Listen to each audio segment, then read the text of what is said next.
नमस्कार लाडक्या मैत्रिणींनो. तर आजच्या व्हिडिओत आपण बघणार आहोत की ज्या महिला अपात्र लाडक्या बहिणींचा जो अपात्र आकडा आहे तो समोर आलेला आहे. तर 71 लाख महिलांचा 1,500चा लाभ कायमचा बंद होणार आहे. सरकारचे किती कोटी रुपये वाचणार आत्ता या व्हिडिओमध्ये आपण बघणार आहोत. नमस्कार. लाडकी बहीण योजनेतून 71 लाख अपात्र ठरलेल्या बहिणींना मागील 20 महिन्यांपासून योजनेचा लाभ मिळत होता. राज्यात विधानसभा निवडणुकीपासून सुरू झालेली लाडकी बहीण योजनेतील लाभार्थी महिलांच्या ई-KYC प्रक्रियेत 71 लाख महिला अपात्र ठरल्या आहेत. या महिलांनी ई-KYC केली नसल्याने त्या या योजनेत बसत नव्हत्या हे स्पष्ट झालेलं आहे.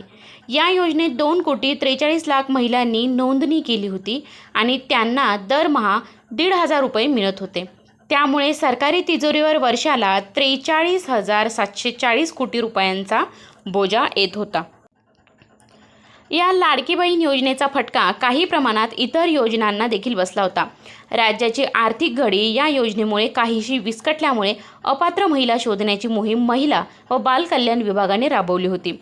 अनेक शासकीय कर्मचारी महिलांच्या नावे काही पुरुष देखील या योजनेचा लाभ घेत असल्याचं समोर आलं होतं. योजनेच्या अटी पूर्ण न करणाऱ्या किंवा श्रीमंत घरातील महिलाही या योजनेचा लाभ घेत असल्याने सरकारने लाभार्थी खातेदारांचे KYC करण्याचा निर्णय घेतला होता. यामुळे आता 71 लाख लाडक्या बहिणी अपात्र ठरलेल्या आहेत. 71 लाख लाडक्या बहिणींसाठी या योजनेअंतर्गत मागील 20 महिन्यात सरकारने 21,300 कोटी रुपये खर्च केले आहेत.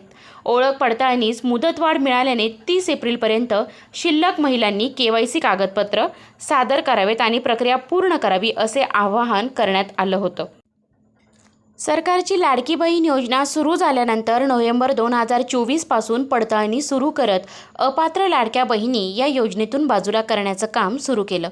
योजनेत लाभार्थ्यांची संख्या मोठी असल्याने डेटा शुद्धीकरण करणं आवश्यक होतं. त्यासाठी 2 वेळा मुदतवाढ देण्यात आली.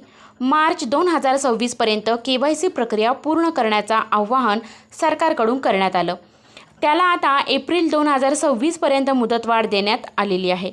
आतापर्यंत 1,90,00,000 लाभार्थींनी KYC प्रक्रिया पूर्ण केली आहे.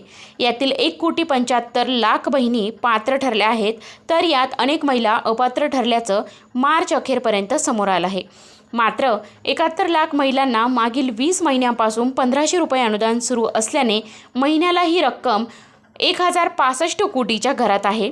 त्यामुळे आतापर्यंत सरकारचे साधारणपणे 21,300 कोटी रुपये अपात्र लाडक्या बहिणींना अनुदान देण्यामध्ये खर्च झाल्याचं समजत आहे.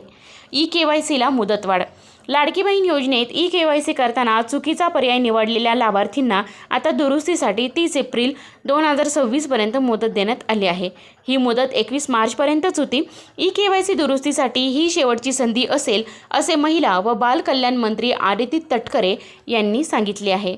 तर मैत्रिणींनो, अशा प्रकारे आपण आजच्या व्हिडिओमध्ये लाडकी बहीण ई-KYC बद्दल आणि त्याचबरोबर अपात्र महिलांबद्दल आणि दुसरी गोष्ट अशी की सरकारला याचा किती तोटा झाला आणि त्या सरकारचे 71 लाख महिलांचे 1,500चा लाभ कायमचा बंद केल्यानंतर सरकारला किती कोटी रुपये वाचणार आहे हे आजच्या व्हिडिओमध्ये आपण बघितलेलं आहे.